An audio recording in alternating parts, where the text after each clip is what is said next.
আসসালামু আলাইকুম রহমতুল্লাহ। আশা করি সবাই ভালো আছো।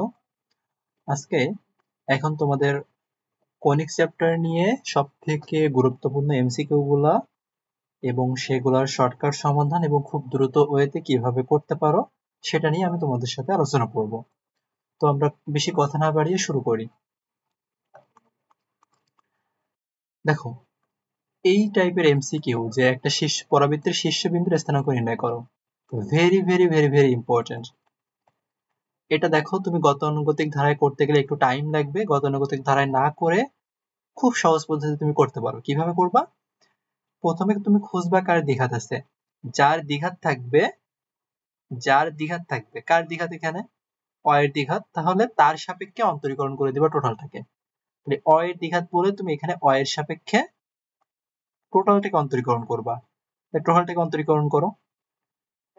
এটাকে যদি অন্তরীকরণ করো তুমি কি পাবা? 2y পাবা সমান 4x কে y এর সাপেক্ষে x তো ধ্রুবক, তাই না? তাহলে শূন্য আসবে। 4y কে করলে কত পাবো? 4 পাবা। 8 কে করলে কত পাবো? শূন্য পাবা। তাহলে 2y সমান এখানে 4 আসতেছে, y সমান এখানে আমি 2 পাবো। এই y এর মানটা এই সমীকরণে বসাই দিবা। এই 2 এর স্কয়ার এটা সমান কত? 4x plus 4 into 2 minus 8। তাহলে এই 8 8 শূন্য হয়ে যাচ্ছে। 4x সমান 4, তার মানে x সমান 1। তাহলে শীর্ষবিন্দুর স্থানাঙ্ক আসতেছে 1,2। যদি এখানে x এর দ্বিঘাত থাকতো তাহলে x এর সাপেক্ষে অন্তরীকরণ করতাম। এটা মাথায় রাখবা, যার দ্বিঘাত তার সাপেক্ষে অন্তরীকরণ।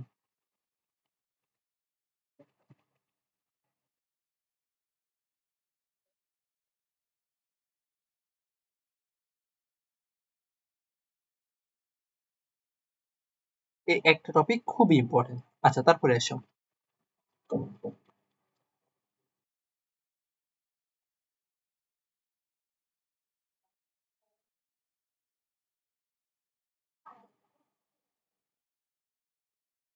আচ্ছা, একটা কণিকের উৎকেন্দ্রিকতা √3/2 হলে সেটা কি হবে? দেখো, এখানে যদি উৎকেন্দ্রিকতার কনসেপ্টটাই তুমি জানতে চাও, তুমি জানোই। যদি একটু তোমাদের রিক্যাপ করে দিই, ই সমান যদি 0 হয় সেটাকে কি বলো? বৃত্ত বলো না? ই সমান 0 হলে সেটাকে বৃত্ত বলা হয়। ই সমান যদি 1 হয় তাহলে সেটাকে বলা হয় হচ্ছে পরাবৃত্ত।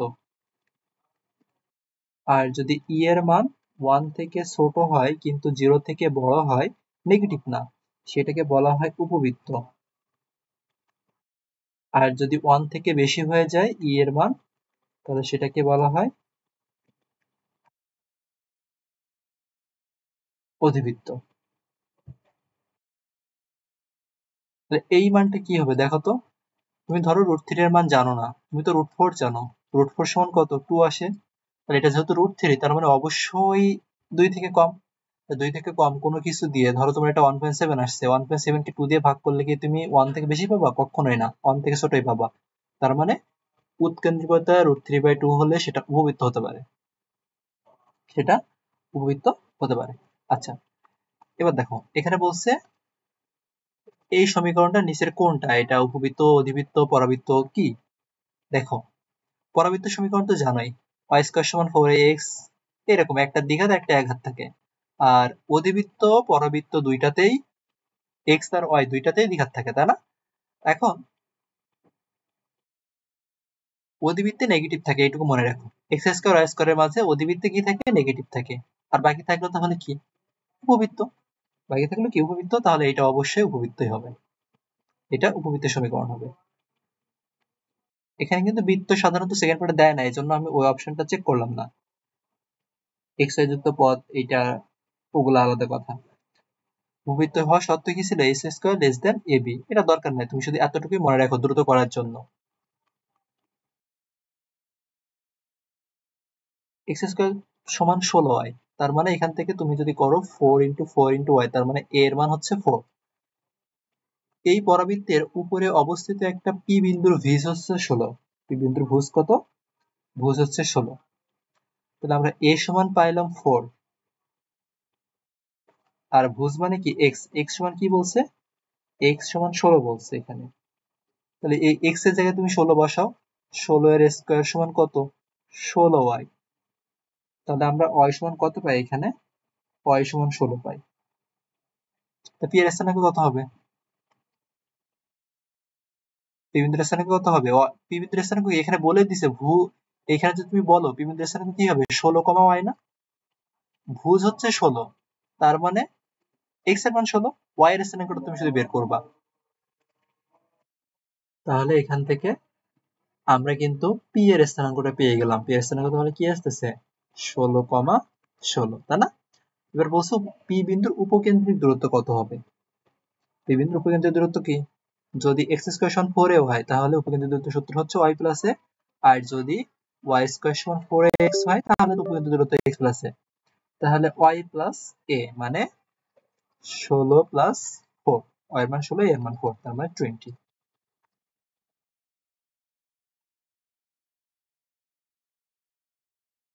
দেখো এটা একটা সমীকরণ, এই সমীকরণটা কি নির্দেশ করে, এটা পরবৃত্ত, উপবৃত্ত, অধিবৃত্ত কোনটা নির্দেশ করে। তো এটার ক্ষেত্রে আগে আমাকে সলভ করে নিতে হবে।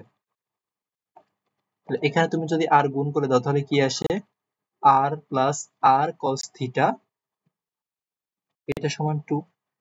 r cos থিটা মানে কি x না, তাহলে r প্লাস x সমান আমরা 2 বলতে পারি। তাহলে এখানে দেখো r স্কয়ার সমান আমি লিখতে পারি এখানে 2 মাইনাস x এর হোল স্কয়ার, একবারে বর্গ করে দিয়েছি আমরা। তাহলে 4 minus 4x plus x square, এটা সমান r স্কয়ার। r স্কয়ার মানে কি আবার x square plus y square, 4 minus 4x plus x square. তাহলে x স্কয়ার উভয় পাশ থেকে উঠে যায়। তো দেখো y স্কয়ার সমান 4 যদি কমান নাও 1 মাইনাস 4x, তো যেটাই হোক একটা দ্বিঘাত আর একটা একঘাত, তাহলে এটা কার সমীকরণ হতে পারে, পরবৃত্তের সমীকরণ হতে পারে। এটা পরবৃত্তের সমীকরণ হতে পারে। এটা কিন্তু আমরা খুব সহজে বের করে ফেললাম। আচ্ছা, এই টাইপের প্রশ্ন কিন্তু খুব ইম্পর্টেন্ট, ভেরি ভেরি ইম্পর্টেন্ট, যে একটা পরবৃত্তের নিয়ামকের সমীকরণ বের করো। তো প্রথমত এখান থেকে তুমি a এর মান বের করো, a সমান কত 2 না, যেহেতু এটাকে তুমি ভাঙলে এরকম পাও 4 into 2 into x, 4 into 2 into x। নিয়ামকের সমীকরণ কি, x plus a equal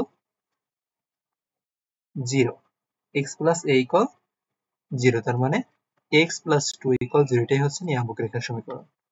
অবশ্যই উপবৃত্তের সূত্রগুলা, উপবৃত্ত বলতেছি কোনিক্সের সূত্রগুলা মনে রাখবা, এবং মনে রাখা মুখস্থ করবা না, চিত্র দেখে মনে রাখার চেষ্টা করবা। যদি দরকার হয় তাহলে আমাকে জানাতে পারো, এর জন্য একটা ক্লাস রেকর্ড করা আছে ইউটিউবে, অথবা ইউটিউব চ্যানেল থেকে দেখে নিতে পারো। যদি খুঁজে না পাও আমাকে জানাতে পারো, আমি দিয়ে দিব।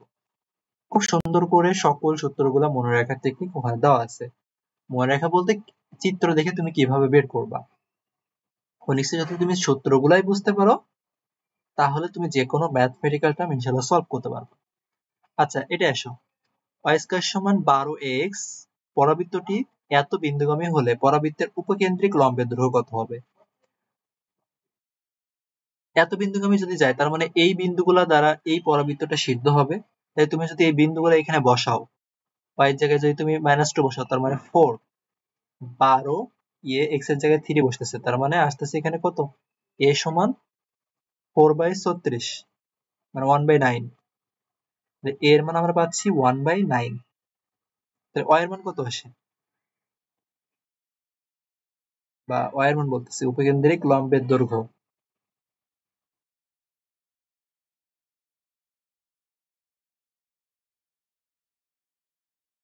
পরে না উপকেন্দ্রিক লম্বের দৈর্ঘ্য।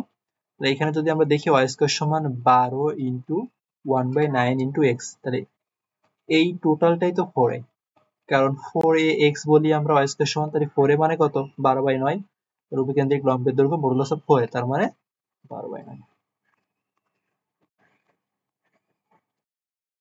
এই কণিকের উৎকেন্দ্রিকতা নির্ণয় করো, নির্ণয় করো। উৎকেন্দ্রিকতা কি করে নির্ণয় করতে হবে, প্রথম কথা এখানে 100 দিয়ে ভাগ করে নিব আমরা। x square by 100 plus 4y square by 100, তার মানে y স্কয়ার বাই 25 ইকুয়াল 1। তাহলে আমরা যদি আর একটু করি তাহলে এখানে আসে x স্কয়ার বাই 10 এর square plus y square by 5 এর স্কয়ার সমান 1। এখানে কি a, এটা b, তার মানে a বড় b ছোট, a বড় b ছোট, a গ্রেটার দ্যান b। যাই হোক উৎকেন্দ্রিকতা e সমান কি করব, 1 মাইনাস ছোটটার স্কয়ার উপরে নিচে বড়টার স্কয়ার। ছোটটার স্কয়ার করলে কত আসে 25, বড়টার স্কয়ার করলে 100 আসে। তাহলে এখানে কত থাকে 100 মাইনাস 25 ডিভাইডেড বাই 100, তার মানে √75/100।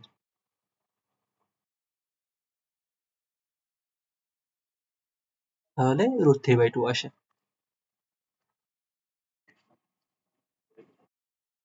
এই কনিক এর কনিক মানে উপবৃত্ত, যেহেতু প্লাস আছে, বৃহৎ অক্ষের দৈর্ঘ্য কত হবে? বৃহৎ অক্ষের দৈর্ঘ্য কত হবে? তো তুমি যদি এটাকে 4 দিয়ে ভাগ করো তাহলে আসে x²/2 প্লাস y²/4। তার মানে এখানে কি বড়? বি বড় না? বোঝাই যাচ্ছে √2² এখানে 2² তাহলে কি বি বড় না এখানে? যেটা বড় হয় সেটা তো বৃহৎ অক্ষ, 2b বৃহৎ অক্ষ, 2b এখানে বৃহৎ অক্ষ, তা বি মানে তো এখানে 2, মানে এখানে 2 এর স্কয়ার করতে পারো আর এখানে √2 এর স্কয়ার।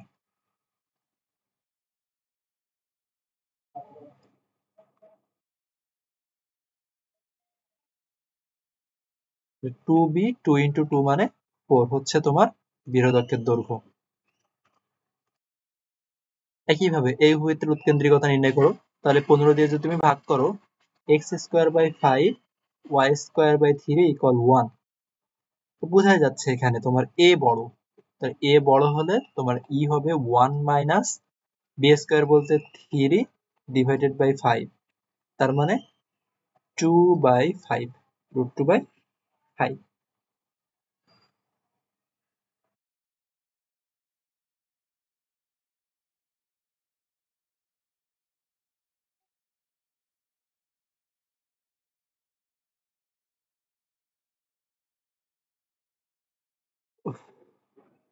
আচ্ছা, এই উৎকেন্দ্রিকতা নির্ণয় করা যে কোনো একটা কিন্তু পরীক্ষায় আসতে পারে। একটু ভালো করে যে কোনো কিছু থেকে এই উৎকেন্দ্রিকতা বের করা একটু শিখে যেও।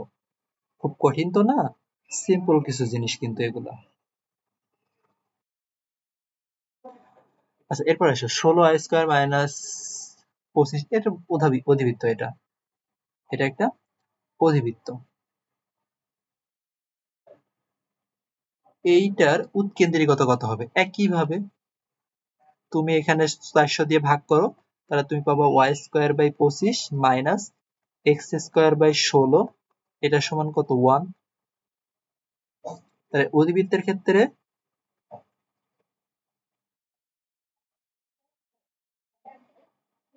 উৎকেন্দ্রিকতা বের করার সূত্র কি?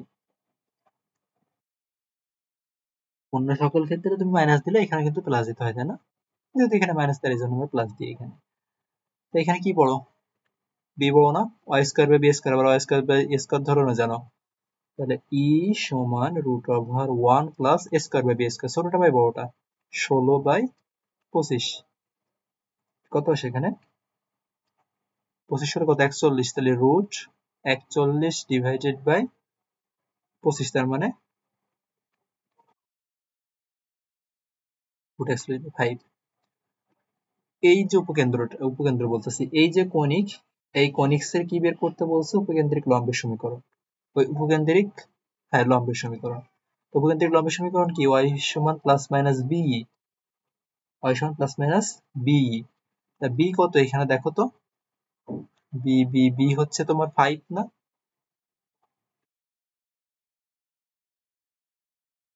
আর ই কত? √41/5, মানে y সমান প্লাস মাইনাস √41। এটাই হচ্ছে উপকেন্দ্রিক লম্বের সমীকরণ।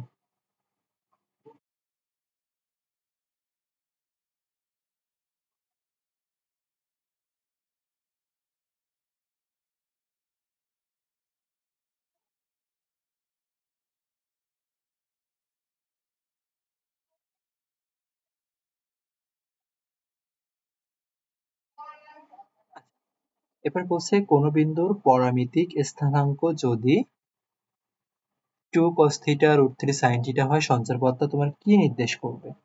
এটা পরামিতিক স্থানাঙ্ক কিন্তু ইম্পর্টেন্ট আছে। তো দেখো এটা কিসের মতো? a cos θ R b sin θ না? a cos θ b sin θ, এটা কার পরামিতিক স্থানাঙ্ক? উপবৃত্তের না? এটা একটু মুখস্থ রাখো। উপবৃত্তের পরামিতিক স্থানাঙ্ক হচ্ছে এটা। সেকেন্ডটা আসে হচ্ছে অধিবৃত্তটা, আমরা পরে দেখবো। এরকম লেখচিত্র আসতে পারে, এরকম একটা পরাবৃত্ত দিয়ে বলতে পারে কার লেখচিত্র হবে। তাহলে তুমি প্রথমে দেখবা যার দ্বিঘাত থাকবে, যার দ্বিঘাত থাকবে,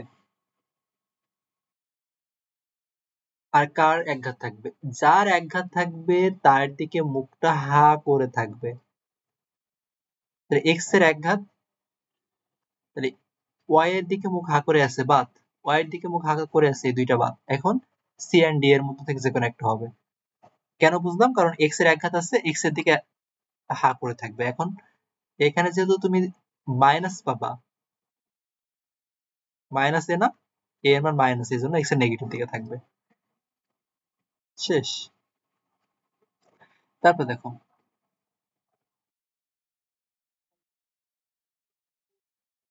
এই জায়গায় এক্স মাইনাস থ্রি এর square divided by 16, y plus one whole square divided by 12, এখানে কেন্দ্রের স্থানাঙ্ক কত হবে? আচ্ছা, আগে আমরা এখান থেকে এ এর মানটা নিয়ে আসি। এ কত? এখানে এ সমান হচ্ছে তোমার 4, এন্ড বি সমান কত আসছে এখানে? যদি 12, 12 মানে 2√3 যদি করতে পারো, 2√3 স্কোয়ার করলে 12 আসে, তাহলে বি সমান আসতেছে 2√3। তাহলে কেন্দ্র কি? কেন্দ্র হচ্ছে x minus three equal 0, x minus three equal 0 আর ওয়াই প্লাস ওয়ান ইকুয়াল 0। তার মানে এক্স সমান 3 আর ওয়াই সমান -1। তাহলে কেন্দ্রের স্থানাঙ্ক কিন্তু কারেক্ট। বিরোধকের দৈর্ঘ্য কোনটা? এ বড়, তার মানে বিরোধকের দৈর্ঘ্য হচ্ছে 2a, তার মানে 2 × 4 8, এটাও ঠিক আছে। উৎকেন্দ্রিকতা ই সমান কি হবে? √1 minus B square by square, বা তুমি এখানে square minus B square by square লিখতে পারো। Square minus B square by square একই জিনিস না? স্কয়ার কত? 16 মাইনাস 12 বাই 16, তারপরে কত? 4, 2 by 1 by 8, 1 by 4 by 16, 1 by 4, 1 by 4 মানে 1 বাই 2 আসে এখানে। তাই সবগুলাই কিন্তু এখানে কারেক্ট। এত কণিকের ক্ষেত্রফল কত হবে? এত কণিকের ক্ষেত্রফলের সূত্র অবশ্যই মনে রাখবা, পাই এ বি। তাহলে তোমাকে এ বি বের করা দরকার। 63 দিয়ে ভাগ করো, x square by 7 y square by 9 equal 1। তার মানে এক্স স্কোয়ার বাই √7 এর স্কোয়ার ওয়াই স্কোয়ার বাই 3 এর স্কোয়ার ইকুয়াল 1। তার মানে ক্ষেত্রফল কত হবে? পাই ইন্টু √7 ইন্টু 3, তার মানে 3√7 পাই এক স্কোয়ার ইউনিট।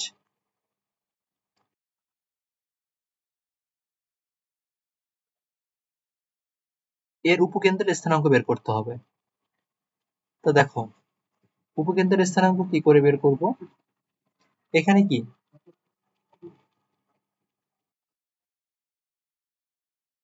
25 দিয়ে যদি ভাগ করি, তাহলে x square by 1 y square by 25 equal 0। তার মানে এর মান ছোট, বি এর মান বড়।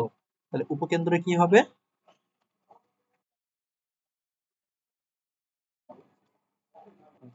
0, প্লাস মাইনাস বি। এইটাই তো উপকেন্দ্রের স্থানাঙ্ক, এটাই উপকেন্দ্রের স্থানাঙ্ক। আচ্ছা, ই দরকার আমার, এইটা তুমি বের করে নাও। স্কোয়ার মাইনাস, মানে বড়টা থেকে ছোটটা, বড়টা বিয়োগ, তার মানে বি স্কোয়ার মাইনাস স্কোয়ার হবে এখানে, মানে 5 এর স্কোয়ার মাইনাস 1 ডিভাইডেড বাই 5 এর স্কোয়ার। তার মানে 25 থেকে এক বাদ দিলে 24, 24 বাই 25 মানে 2√6 বাই 5। এটা হচ্ছে এর মান। আর এখানে কি পাবা? 0, প্লাস মাইনাস বি এর মান কত? এখানে বি এর মান হচ্ছে 5, 2√6 বাই 5, 5 5 কেটে গেল, তাহলে 0, প্লাস মাইনাস 2√6। এটাই হচ্ছে তোমার উপকেন্দ্রের স্থানাঙ্ক।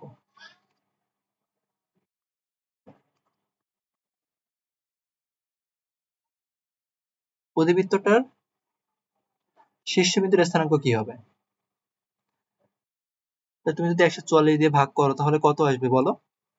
এখানে তোমার সমীকরণটা আসবে x square by 16 y square by 9 equal 1। তার মানে 4 এর স্কোয়ার এখানে, আর এখানে 3 এর স্কোয়ার, এ বড়, বি থেকে এ বড়। তার মানে 0, শীর্ষবিন্দু কি হবে? শীর্ষবিন্দু হবে 0, প্লাস মাইনাস এ, 0, প্লাস মাইনাস এ, 0। তার মানে প্লাস মাইনাস 4, 0। অধিবৃত্তটার অসীম তটের সমীকরণ বের করতে হবে। আচ্ছা, এ বড় যেহেতু এখানে অসীমতর রেখার সমীকরণের সূত্র কি? খুব ইম্পর্টেন্ট কিন্তু, plus minus B by A into x. তাহলে ওয়াই সমান প্লাস মাইনাস বি এর মান কত ছিল এখানে? 3, 3/4 ইন্টু এক্স, মানে 3x সমান প্লাস মাইনাস 4i। 3x সমান প্লাস মাইনাস 4i।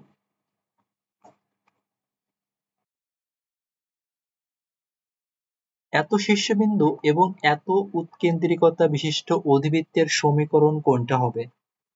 আচ্ছা, শীর্ষবিন্দু আমরা কি জানি? a, 0। এটা সমান যেহেতু তোমার প্লাস মাইনাস 3, 0 দিছে, তাহলে এই জায়গা থেকে কি বুঝলাম? a এর মান হচ্ছে 3 আর e এর মান দিছে হচ্ছে √3। তাহলে অধিবৃত্তের সমীকরণ কি? এক্স স্কয়ার, যেহেতু এখানে a বড় বোঝাই যাচ্ছে, 3 এর স্কয়ার দিতে হবে। আচ্ছা, আমার তো বি দরকার, বিটা তো বের করি নাই, বিটা এখানে বের করে নাও। ই সমান যেহেতু √3, তখন আমরা কি লিখতে পারি? √1 প্লাস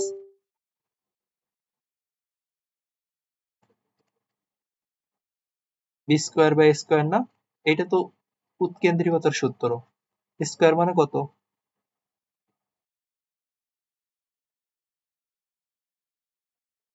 স্কয়ার মানে হচ্ছে 9 প্লাস বি স্কয়ার বাই 9, এটা সমান √3। 3 সমান 9 প্লাস বি স্কয়ার বাই 9,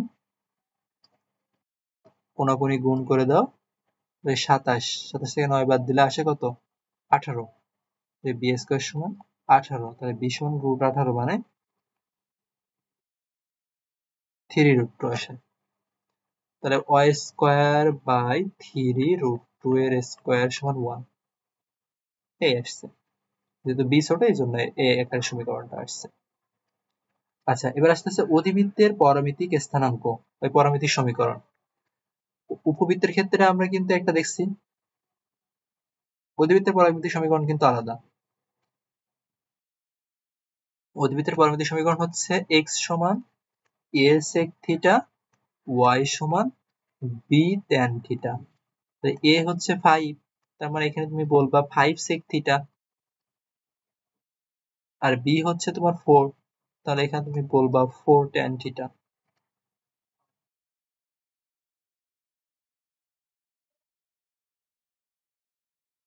দেখো, তোমাদের জন্য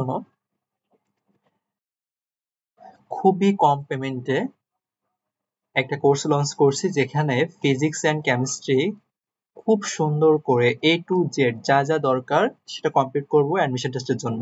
অ্যাডমিশনটা তোমার সকল ভার্সিটিতে কমপ্লিট করবে, সাথে মেডিকেল পার্টে ফিজিক্স কেমিস্ট্রি এটা কমপ্লিট করবে।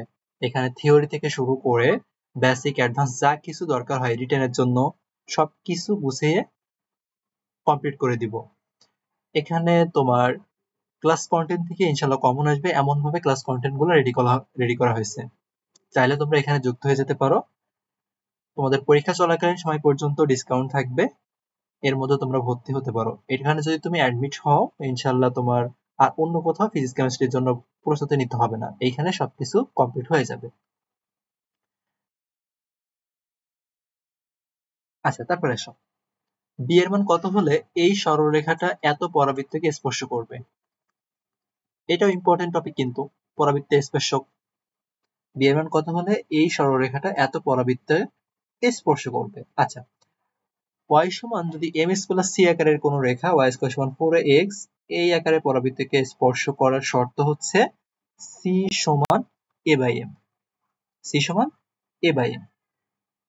c মানে তো বুঝতে পারতেছো, y সমান mx প্লাস c। তাহলে এইখান থেকে আমরা কি বলতে পারি? এই সরল রেখা থেকে c এর মান হচ্ছে 1, ঢাল কত? ঢাল হচ্ছে 4। c কত? ওই c বলতেছি। a কত? a হচ্ছে তোমার, এখানে তুমি যদি লিখো এখানে 4 2b ইন্টু x, তার মানে a হচ্ছে 2b, a হচ্ছে এখানে 2b।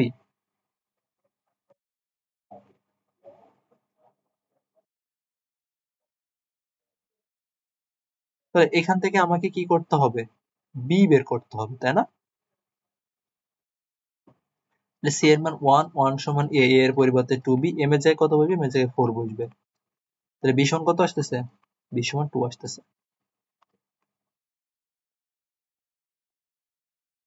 আগেরটা ছিল পরাবৃত্তকে স্পর্শ করবে, উপবৃত্তকে যদি একটা সরলরেখা স্পর্শ করে সেই ক্ষেত্রে শর্ত কি হবে?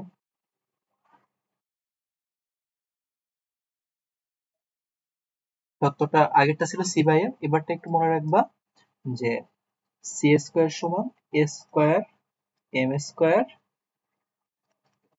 Plus B square. সি তো এখানে বোঝাই যাচ্ছে সি। এ কি? এখানে তুমি 144 দিয়ে ভাগ করো তাহলে আসে x square by 16 plus y square by 9। এখানে টেকনিক দেখো, এখানে তুমি ধরো 144 দিয়ে যদি ভাগ করো, অপোজিট যেটা থাকবে সেইটা তুমি এখানে বসাই দিতে পারো, এরকমই আসে ম্যাক্সিমাম ক্ষেত্রে। তাহলে এখান থেকে বুঝলাম এ সমান 4, বি সমান 3। তাহলে এখানে বসায় দাও। সি সমান তুমি কি পাচ্ছ? Root over A square M square plus B square. মাঝে মাঝে কিন্তু প্লাস মাইনাস থাকতে পারে, একটু দেখে নিবা অপশনটা। তাহলে এ কত? 4, 16, এম স্কোয়ার, এম তো ঢাল 1, তাহলে 1ই থাকতেছে, প্লাস বি কত? 3, 9, তাহলে 5 আসতেছে সি এর মান। প্লাস মাইনাস 5 অথবা 5, যেটা অপশনে পাও সেটা দিবা। প্লাস মাইনাস 5ই থাকার সম্ভাবনা সব থেকে বেশি। এত বিন্দুতে পরাবৃত্তের স্পর্শকের সমীকরণ কি হবে? পরাবৃত্তের স্পর্শকের সমীকরণ কি হবে? যেখানে তোমার যদি এক্স স্কোয়ার থাকে তাহলে তুমি লিখবা x x one, y square যদি থাকে, যদি স্পর্শক সমীকরণ বের করতে বলে তাহলে ওয়াই ওয়াই ওয়ান। যেখানে সিঙ্গেল এক্স থাকবে সেখানে তুমি করবা x plus x one by two, যেখানে ওয়াই থাকবে সেখানে করবা y plus y one by two. Y one বলতে এখানে মান।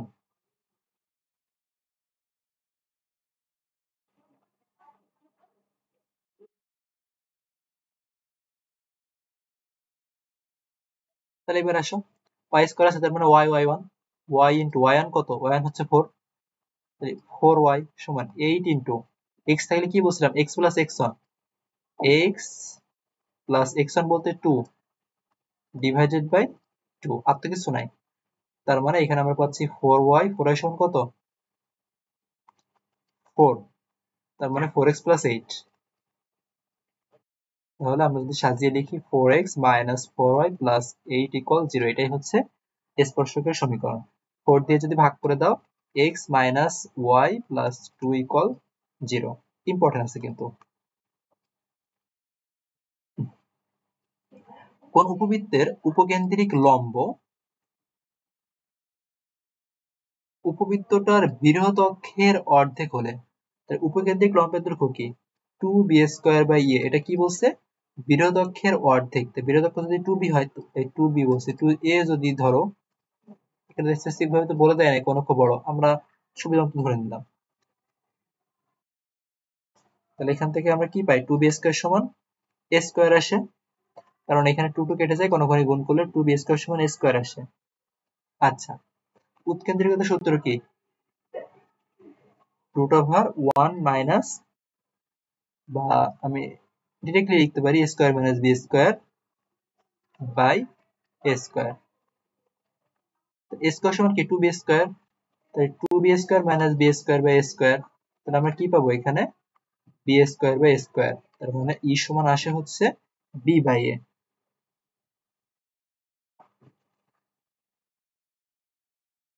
আচ্ছা, এখানে একটা জিনিস করি, এখানে আমরা b বাই a করব কেন? এই a স্কয়ার মান তো আমি জানি, স্কয়ার মান আমরা জানি না, b স্কয়ার, স্কয়ার সমান তো 2b স্কয়ার, তাই b স্কয়ার কেটে যায়, 1 বাই রুট 2 থাকে। তাই উৎকেন্দ্রিকতা এক্ষেত্রে আসতেছে 1 বাই রুট 2। আচ্ছা, x square plus 4x plus 2y equal 0, এই পরাবৃত্তটার উপকেন্দ্রিক লম্ব x অক্ষের সাথে কত কোণ তৈরি করবে? x অক্ষের সাথে কত কোণ তৈরি করবে? তা প্রথমে আমাকে তো উপকেন্দ্রিক লম্বের সমীকরণ বের করতে হবে। আগে তোমাকে একটা আদর্শ আকারে তৈরি করে নিতে হবে। তা আদর্শ আকারে যদি তুমি একবারে করো, এখানে হয় কি x plus x square plus 4x plus, আমরা এখানে 4 তৈরি করতে পারি, এখানে 2y প্লাস 4। হ্যাঁ, এটা হয়। x প্লাস 2 এর স্কয়ার আসে এখানে, এটা সমান মাইনাস 4 ইন্টু 1 বাই 2, 1 মাইনাস 2। দেখো আমরা এক্স স্কয়ার সমান 4ay এই আকারের একটা ফরম্যাট পেয়ে গিয়েছি। তো এখানে x বলতে কিন্তু x প্লাস 2 আর y বলতে এখানে y মাইনাস 2 বোঝাচ্ছি আমি এখানে। উপকেন্দ্রিক লম্বের সমীকরণ কি এখানে? উপকেন্দ্রিক লম্বের সমীকরণ হচ্ছে y সমান মাইনাস a, ওই y সমান মাইনাস বলছি, y সমান a, এটা হচ্ছে উপকেন্দ্রিক লম্বের সমীকরণ। y বলতে তো এখানে আমি y মাইনাস 2 কে বোঝাচ্ছি, a বলতে এখানে তুমি মাইনাস হাফ কে বোঝাবা। তার মানে এখান থেকে y সমান আসে কত? 3/2 আসে। 3/2 y সমান কোনো কিছু, ধরো এই যদি অক্ষ হয় y সমান ধরো তোমার 1, এই জায়গায় না, এটা কার সমান্তরাল? x অক্ষের সমান্তরাল না?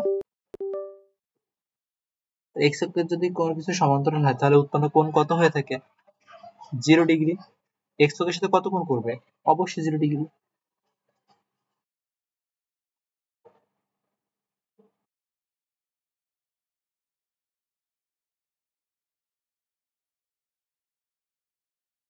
আচ্ছা,